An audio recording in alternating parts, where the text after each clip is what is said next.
함께 자리에 앉으시겠습니다. 오늘 하나님께서 우리에게 주신 말씀은 아모스서 5장 21절부터 27절까지의 말씀입니다.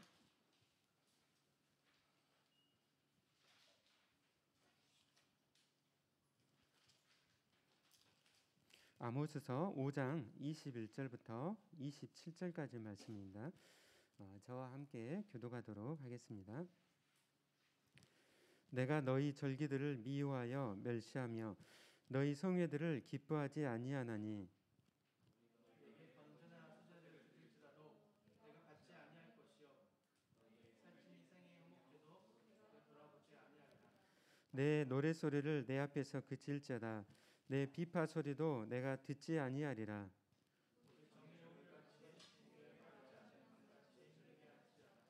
이스라엘 족속아 너희가 40년 동안 광야에서 희생과 소제물을 내게 드렸느냐.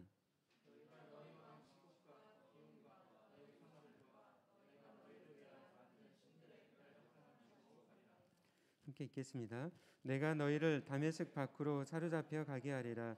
그의 이름이 만군의 하나님이라 불리우는 여호와께서 말씀하셨느니라. 아멘.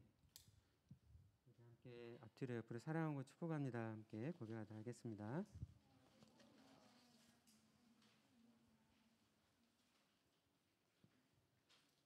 네, 여러분 한 주간에도 잘 보내셨는가요? 네, 아멘. 네, 오늘은 공의와 사랑으로 사는 그리스도라는 제목으로 하나님 말씀을 전하도록 하겠습니다. 오늘 우리는 믿음으로 하나님과 인격적인 교제를 하며 믿음으로 살아갑니다. 그러니까 모든 그리스도인들은 그 특징이 믿음인 것이죠. 믿음은 하나님과의 인격적인 교제 가운데 헌신으로 나아가게 됩니다. 그 어떤 종교도 이 신들에 대해서 인격적인 신들에 대해서 이야기를 하지 않습니다. 그러나 오직 기독교만이 인격적인 하나님을 말씀을 합니다. 그래서 우리는 하나님과 인격적인 교제 가운데 우리는 예수 그리스도를 닮아가며 우리가 변화가 되는 것이죠. 그래서 기독교의 또 하나의 특징이 그 결과로서 윤리적인 특성을 나타내게 됩니다. 그러니까 가면 갈수록 더 성숙해질수록 우리가 윤리적이 되고 더욱더 우리가 세상 가운데 빛과 소금으로 살아가게 되는 것입니다. 그래서 그리스도인의 믿음은 자기 만족으로 역사하는 것이 아니라 사랑으로 역사하게 됩니다. 그러니까 교회 안에서 성을 쌓아놓고 그냥 교회 안에서 만족하고 행복하고 또 그렇게 교회 안으로 이렇게 머무는 것이 아니라 사랑으로서 역사하게 되는 것이죠. 그래서 기독교는 그 특징이 윤리적이라고 할 수 있습니다. 여러분 세상의 그 종교들의 그 특징들을 보십시오. 거기는 굉장히 기복적이고 또 윤리적인 것이 아니라 그 안에서 자기의 성공을 추구하게 됩니다. 그러나 기독교는 예수님을 따라가기 때문에 윤리적이고 또 자기 희생적으로 나가게 되는 것입니다. 그래서 믿음과 행위는 동전의 양면성과 같습니다. 믿음은 반드시 행위를 동반하게 되는 것이죠. 우리에게 있는 믿음이 참 믿음인지 거짓 믿음인지 어떻게 알 수 있을까요? 저와 여러분에게 믿음이 있는데 그 믿음이 참인지 거짓인지를 어떻게 알 수가 있습니까? 열매를 통해서죠. 행함을 통해서입니다. 영혼이 없는 몸이 죽은 것처럼 행함이 없는 믿음은 죽은 것입니다. 믿음으로 구원을 얻었으면 행위를 통해 하나님의 자녀됨이 반드시 증거가 되어야 됩니다. 계속적으로 많은 그 뉴스에서 그런 교회들의 비리와 또 그런 정말 어떻게 이런 일이 일어날 수 있는가 그런 일들이 일어나고 있습니다. 그것은 믿음이라고 할 수가 없습니다.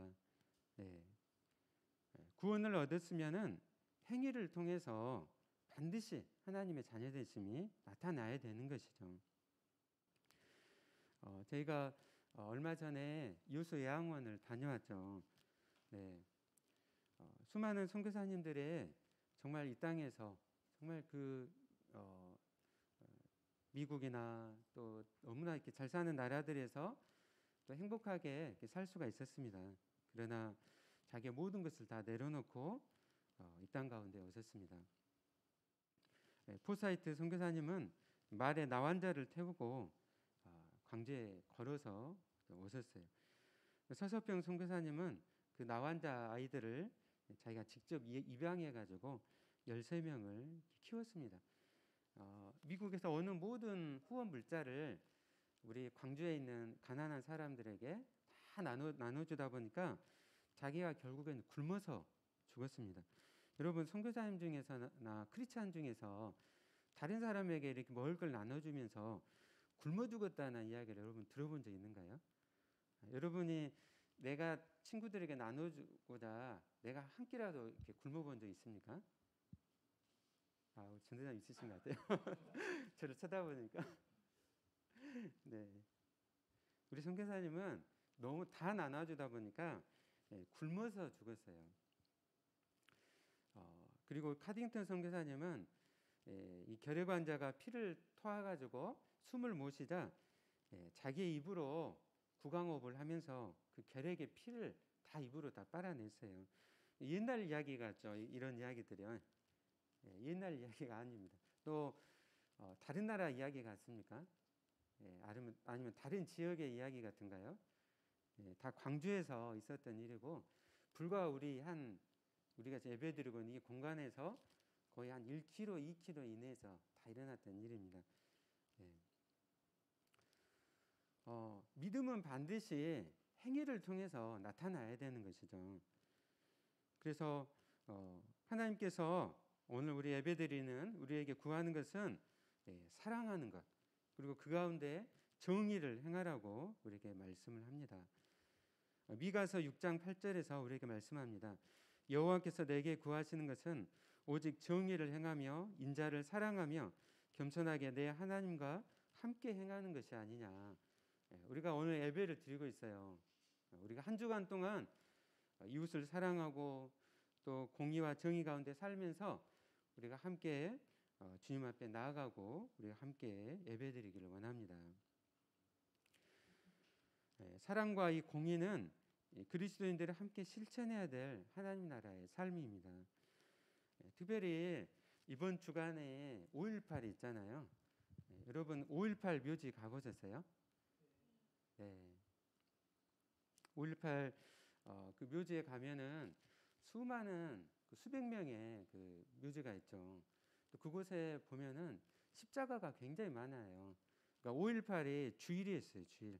그러니까 주일날 오전에 예배드리고 밖으로 이렇게 나왔는데 거기서 이제 그 사격이 시작이 된 거죠. 그래서 많은 크리스찬들도 희생이 됐습니다. 우리가 5.18을 생각하면서 특별히 오늘 이 공의에 대해서 사랑과 함께 좀 공의에 대해서 우리가 좀 더 생각을 해보려고 합니다. 오늘 본문에서 이 선지자 아모스가 살고 있던 이 시대는 여로보암 2세가 통치하던 그런 시대였습니다. 그러니까 북이스라엘이 가장 부유하고 성공하고 있던 시대였죠. 그리고 남유다는 우시야 왕이 통치했습니다. 그러니까 여로보암과 이 우시야가 통치하시던 시대는 다윗과 솔로몬 때 그 영토를 거의 다 회복했던 그런 그 시대였습니다. 그러니까 나라가 이렇게 둘로 쪼개졌잖아요. 그리고 계속적으로 이렇게 서로 막 전쟁하고 이렇게 했었는데 이 시대는 거의 영토를 다 이렇게 회복을 했던 그런 시대였습니다. 이 민족의 지평선 위에는 한 점의 구름도 없었고 정치적으로 탁월한 왕들이 다스리고 있었습니다. 백성들은 서로 성공과 안정을 이야기하고 또 하나님의 축복을 이야기를 했습니다. 하나님께서 이렇게 우리를 축복하셨다. 그런데 그 가운데 이 아모스가 외치죠. 아모스가 남유다 쪽의 사람이었거든요. 그런데 하나님께서 북쪽으로 가라 하시는 거예요. 그래서 말씀에 순종해서 북쪽에 가가지고 북쪽 이스라엘에서 말씀을 선포를 했습니다. 이렇게 잘 사는 나라에 하나님의 심판이 임할 것이다. 그리고 강한 나라가 와서 이 이스라엘을 멸망을 시킬 것이라고 심판의 메시지를 선포를 하였습니다. 그러므로 하나님을 두려워하라는 것이죠. 이렇게 강하게 경고를 하시는 것은 하나님께서 사랑하시기 때문에 너희들이 돌아오라는 것입니다. 돌아오라는 것입니다. 교회 가운데서도 늘 평안의 말씀을 전하고 우리를 위로하고, 우리가 잘못하고 있는데 계속적으로 평안과 위로의 말씀만을 전한다면 어떻게 될까요? 그것은 거짓 위로요, 거짓 평안이 될 것입니다. 우리가 과연 하나님 앞에 바로 서 있는가, 믿음과 함께 행위로 우리가 살아가고 있는가, 우리가 삶을 우리가 돌아봐야 될 것입니다. 그래서 오늘 읽은 이 5장에서 6절 말씀에서 너희는 여호와를 찾으라 그리하면 살리라고 말씀하셨습니다. 너희가 지금 이렇게 살고 있는데 하나님께 이렇게 예배드린다고 하면서도 너희 삶의 실제 내용에서는 너희 자신을 추구하고 욕심을 추구하고 또 우상을 추구하고 있는데 심판이 임할 것이다. 그러면 너희는 여호와를 찾으라는 것입니다. 우리가 정말 하나님을 찾고 하나님께 나아갈 때 하나님께서 우리를 사랑하시고 우리가 함께 하시는 줄로 믿습니다. 하나님께 이렇게 찾는 자에게는 하나님께서 반드시 찾아오세요. 저기 막 산에 가면 막 우상 막 돌들이 막 있죠. 아무리 거기다 대고 기도해도 우리에게 찾아옵니까? 결코 찾아오지 않습니다. 죽어 있기 때문입니다. 그러나 우리 하나님은 살아계신 하나님이십니다. 인격적인 하나님이세요. 그래서 아무리 우리가 힘들고 어려울지라도 우리가 하나님을 찾을 때 하나님은 우리에게 다가오시고 우리에게 찾아오시는 하나님이신 줄로 믿습니다.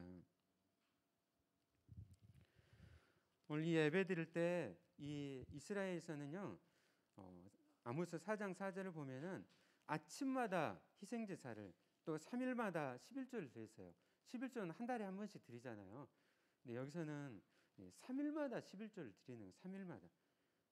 그리고 6장을 보면 절기와 성회, 번제, 소제, 화목제. 여러분 이스라엘의 그 제사를 보면은요, 그 예루살렘에서 예배드릴 때 양과 염소, 소를 몇 마리를 잡은지 아세요? 몇천 마리, 몇만 마리, 한 30만 마리를 잡았대요. 30만 마리. 어마어마하죠. 그렇게 동물을 잡고 예배를 드리는데도 하나님께서 내 예배를 받지 않겠다는 거예요. 아무리 교회가 막 화려하고 이렇게 예배를 드린다 하더라도 하나님께서 받지 않으시겠다는 거예요. 우리의 마음이 하나님께 이렇게 떠나 있으면은 이 예배를 받지 않으시겠다는 거예요. 그래서 하나님 항상 말씀하세요. 너희 신발을 벗어라. 너희 신발을 벗어라. 하나님을 경외하고 거룩하신 하나님 앞에 나아가라고 말씀을 하십니다. 우리가 그냥 자리에 앉아 있으면 결코 예배를 받지 않으세요. 우리가 살아계신 하나님을 경외하고 우리가 믿음으로 나아가길 원합니다. 우리의 일상의 삶 속에서 하나님께 예배를 드려야 됩니다. 하나님을 무시하고 6일간은 그냥 하나님을 다 무시하고 내 마음대로 살다가 주일날 이렇게 예배들 나온다면은 예배를 받지 않으세요. 일상의 삶 속에서, 매일의 삶 속에서 우리가 하나님을 경외하고 하나님을 우리 삶 속에서 인정하고 우리가 함께 나아가기를 원합니다. 그래서 오늘 아모스서에서 하나님께서 이스라엘에 경고를 하시는 거예요. 너희가 아무리 수십만 마리의 이 동물을 잡고 피를 흘려서 예배를 드리더라도 내가 너희의 예배를 받지 않겠다는 것입니다. 그리고 오늘 5장 24절에서 우리에게 말씀합니다. 오직 정의를 물같이 공의를 마르지 않는 강같이 흐르게 할지어다. 너희의 삶 속에서 일상의 삶 속에서, 교회 삶 속에서 이 정의를 물같이, 공의를 마르지 않는 강같이 흐르게 하라고 말씀하고 있습니다. 여러분, 성경 말씀을 읽어보십시오. 얼마나 하나님께서 이 공의와 정의를 강조하시는지. 구약에서만 나올까요? 신약에서도 예수님께서도 이 공의와 정의에 대해서 우리에게 말씀을 많이 하셨습니다. 공의는 히브리어로 미시파트라 합니다. 미시파트, 재판하다는 뜻이 재판하다는 뜻. 여러분, 이 재판할 때 이 법원에 가면 뭐가 있죠? 그림이 어떤 그림이 있는가요? 그렇죠. 법을 공부하신 것 같아요. 네. 저울이 있어요. 저울. 이게 저울이 한쪽으로 쏠리지 않고 딱 균형 잡혀 있는 게 있습니다. 판사는 반드시 공정하게 재판을 해야 되는 것이죠. 이처럼 하나님은 공정하게 재판을 하시는 하나님이십니다. 그리고 정의는 히브리어로 체데카라고 합니다. 체데카. 체데카는 올바르게 하다, 또 공정하게 판결하다 뜻이죠. 그러니까 하나님께서 올바르게 여기신 일이 공의이고 정의입니다. 그래서 시편 89편 14절에서 이렇게 말씀하는데요. 누가 한번 찾아서 한번 읽어주실까요? 시편 89편 14절 말씀. 먼저 찾으신 분이 크게 읽어주시면 좋겠습니다.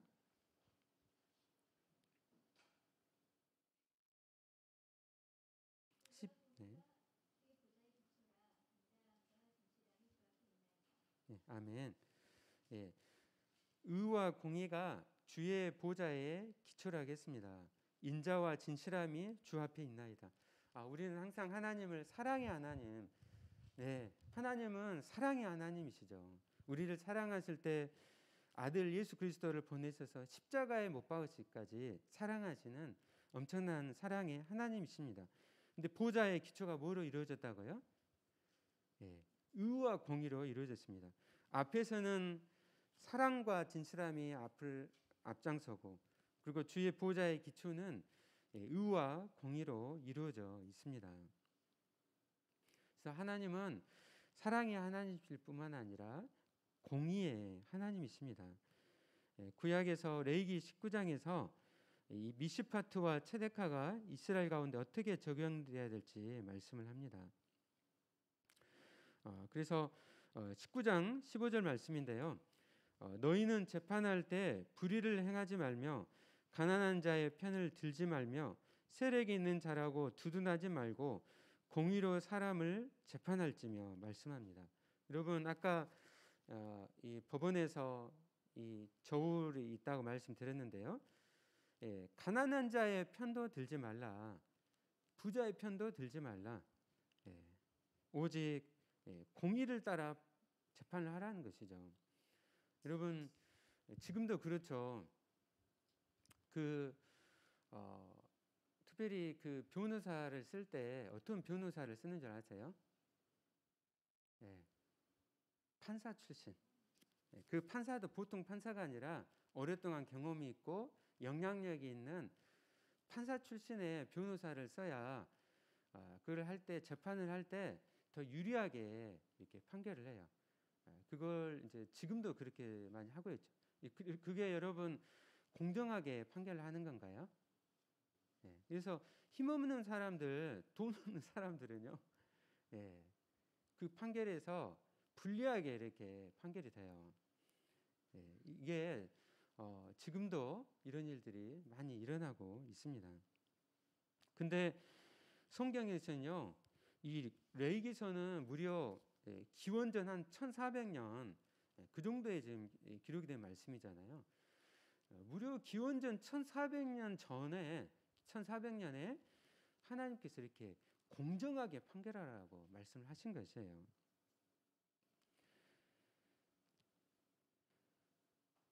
그래서 하나님은 이 공의를 너무나도 중요하게 생각하십니다. 그리고 불의로 판결하고 또 불의를 짓는 자에 대해서 하나님은 반드시 심판하시는 하나님이십니다. 그 하나님을 두려워하지 않기 때문에 불의로 이렇게 행동을 하는 것이죠. 열왕기상 21장에 보면은 여러분 이제 성경 말씀 읽으면은 이제 공의에 대해서 많이 나오는데요. 열왕기상 21장에 보면은 북이스라엘 왕이었던 아합 왕이 나옵니다.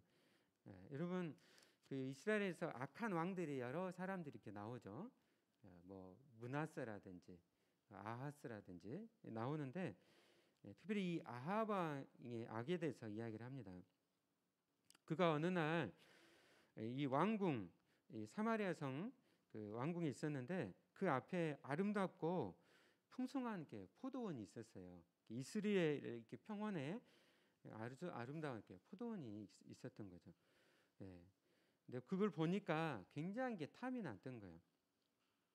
여러분 그 이스라엘에 가면은요 과일들이 굉장히 맛있어요. 뭐 사과라든지 그다음에 포도라든지 우리나라만 과일이 맛있는 줄 알았는데 이스라엘 가서 먹어보면요 이 지중해 그 정말 하늘에서 내리쬐는 햇빛을 받고 그리고 이게 바람을 맞으면서 이렇게 열매를 맺기 때문에 과일이 굉장히 맛있어요. 포도도 너무나 답니다. 근데 이 포도원이 왕이 탐이 난 거죠. 그래서 그 주인 나봇에게 그 땅을 자신에게 팔라는 거예요. 그리고 합당한 돈을 주겠다. 그리고 만약에 이 네가 돈으로 받고 싶지 않으면은 내가 너에게 다른 포도원을 주겠다라고 이렇게 한 거예요. 여러분 왕이 이렇게 요구하고 또 많은 돈을 주겠다고 하는데 여러분 같으면 어떻게 하겠습니까? 예. 네. 그러나 이 나봇은 이렇게 많은 돈을 이렇게 받는 것에 대해서 또 다른 포도원을 받는 것에 대해서 거절을 했습니다. 왜 그랬을까요? 예.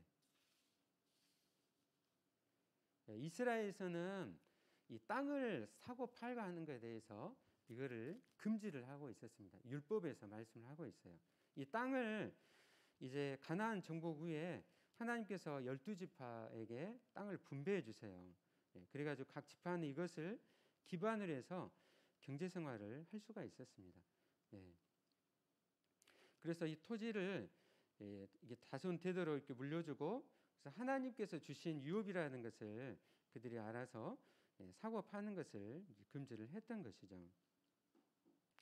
오늘날도 얼마나 이 부동산, 이 토지의 문제가 얼마나 이렇게 심각한가요? 그래서 인간의 이렇게 탐욕, 이 욕심, 이것이 이 땅에 나타나 있는 거예요.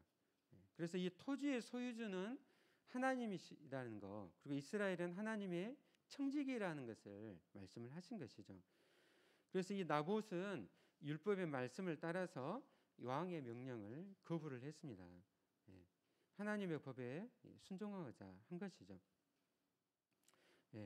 이랬으면 이제 이 아합 왕이 율법의 말씀을 생각하고 그가 이제 이 포도원을 갖다가 그가 이제 그가 차지하고 하려고 하는 것을 그만뒀어야 됐잖아요.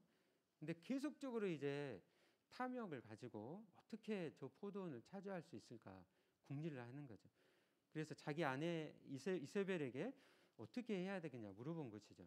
여러분 이게 물어봐야 될 사항인가요? 하나님의 말씀에 다 나와 있는데 이게 물어봐야 될 사항인가요? 근데 이 이세벨은 굉장히 악한 여자였어요. 이 우상 숭배를 했던 그런 여자였는데 이 이세벨이 이야기하는 당신이 왕인데 당신이 모든 힘을 갖고 있는데 그걸 가지고 지금 걱정하냐. 그래서 이세벨이 이제 이 나봇이 사는 이 그 이웃의 장로들을 초청을 해가지고 위협을 하죠. 그리고 거짓 증인들로 내세웁니다. 그래서 위증을 해가지고 나봇을 죽였습니다. 그리고 이 포도원을 빼앗았습니다. 이에 대해서 하나님은 이 엘리야를 통해서 이 아합 가문을 심판하시겠다라고 말씀하셨습니다. 열왕기상 22장을 읽어보면은 아합 왕이 전쟁터에서 죽습니다. 이세벨도 다 죽게 되죠. 그러니까 하나님께서 공의하심 가운데 심판을 하신 것이죠. 하나님은요, 불의에 대해서, 악한 자에 대해서 반드시 심판하시는 공의의 하나님이십니다. 여러분 믿습니까? 아멘. 여러분, 우리가 하나님은 사랑의 하나님이실 뿐만 아니라 공의의 하나님이세요. 이 공의의 하나님을 우리가 알 때 우리가 얼마나 정말 위로를 받는지, 우리가 정말 불의한 자들이 이렇게 많은데 도대체 하나님은 어디에 계십니까? 하나님은요, 공의의 하나님이시기 때문에 반드시 심판하시는 하나님이십니다. 그래서 구약에서뿐만 아니라 신약에서, 로마서에서도 하나님은 공의로 심판하신다고 우리가 분명히 말씀하고 계세요. 오늘 이 열왕기상 이 말씀은 굉장히 5.18하고 굉장히 비슷해요.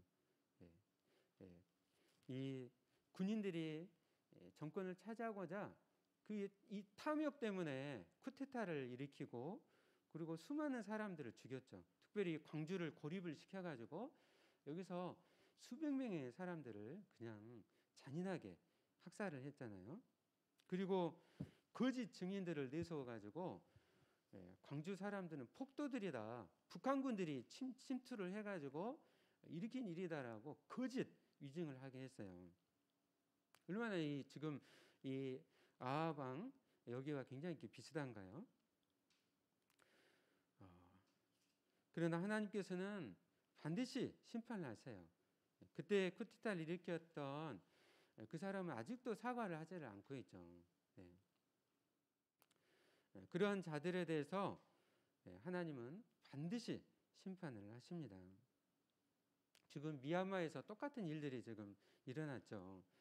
우리가 무관심하거나 하는 것은 우리가 잘못입니다. 우리가 미얀마를 위해서 우리가 기도를 해야 되는 거예요.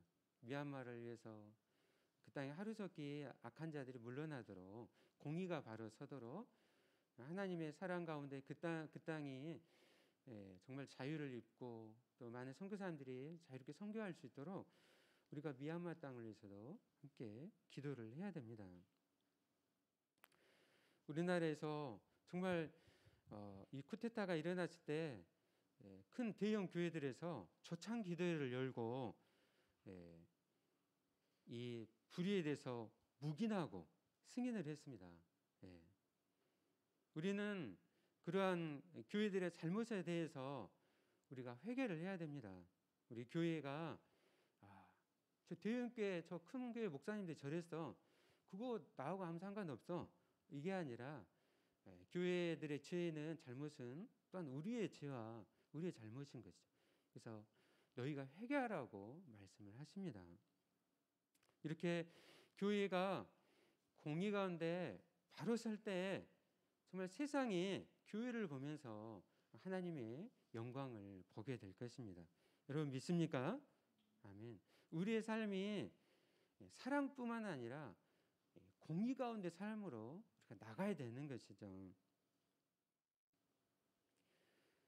그래서 성경에서 공의와 정의에 대해서 우리에게 말씀을 합니다. 그리고 그 가운데 항상 우리가 성경 읽어보면요, 공의와 정의는 항상 이 긍휼과 사랑과 함께 가고 있는 것을 여러분 기억하시길 바랍니다. 특별히 이 공의와 정의를 부르짖는 사람 중에서 굉장히 비판하고 그 가운데 좀 무서운 부분들이 또 많이 있어요. 그 안에 이렇게 사랑이 없어요. 그러나 우리는 이 공의 가운데 우리 함께 또 사랑으로 우리가 나가야 됩니다. 특별히 하나님께서는 이 공의를 말씀하시면서 고아와 과부와 나그네를 사랑하시는 하나님이시라고 우리에게 말씀을 하십니다. 이 제국과 세상의 신들은 하나같이 소유계층이 아니라 왕이나 제사장, 장군처럼 당대 엘리트를 통해 능력을 행사를 했습니다. 여러분 고대의 그 제국들을 보십시오. 또 지금 현재 일어나는 세상의 나라들을 보십시오. 그러나 우리 하나님은 소외계층, 고아와 과부, 나그네를 사랑하시는 하나님이세요. 그러니까 말씀드린 것처럼 공정하게 재판을 해야 되지만 정관 대우를 통해서 그런 판사 출신의 그런 변호사를 쓰고 해서 판결들이 한쪽으로 막 기울어지는 거죠. 그 가운데 누가 어려움을 당한가요? 고아와 과부, 나그네, 어려운 사람들이 그런 것을 겪게 되는 것이죠. 이게 바로 우리의 지금 살아가고 있는 우리의 정말 현실입니다. 우리 교회는 세상 가운데 대조 사회로서 하나님의 나라를 세상 가운데 드러내는 곳이 바로 교회입니다. 교회가 세상을 따라가서 좀 세상은 다 힘을 과시하잖아요. 근데 교회도 똑같이 힘을 과시하고 결코 그래서는 안 됩니다. 성도의 숫자가 몇 명이냐, 교회의 크기가 얼마나 되냐, 우리가 선교사를 얼마나 많이 파송을 했냐, 그런 어떤 숫자가 아니라 우리가 정말 고아와 과부와 나그네를 돌보고 힘이 없는 사람들을 우리가 돌보고 그렇게 공의의 하나님을 우리가 바라보면서 우리가 함께 나아가기를 원합니다. 5장 11절에서 이렇게 말씀하여요. 너희가 힘없는 자를 밟고 그에게서 미래의 부당한 세를 거두었은즉 12절에서 너희의 허물이 많고 죄악이 무거움을 내가 아노라. 너희는 의인을 학대하며 뇌물을 받고 성문에서 가난한 자를 억울하게 하는 자로다. 이 너희가 누구예요? 여기서 너희가 세상 사람들인가요? 너희가 이스라엘인 거죠. 이스라엘 하나님의 백성인 거죠. 하나님의 백성들이 교회가 이랬다는 거죠. 의인을 학대하고 뇌물을 받고 가난한 자를 억울하게 하는 자들이 너희들이다.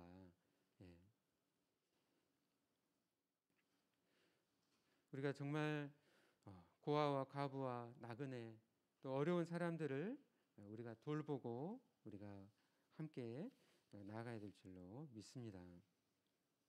예수님께서도 이 땅에 오셔서 힘없는 사람들, 고아와 과부와 나그네, 가난한 자들의 친구가 되셨습니다.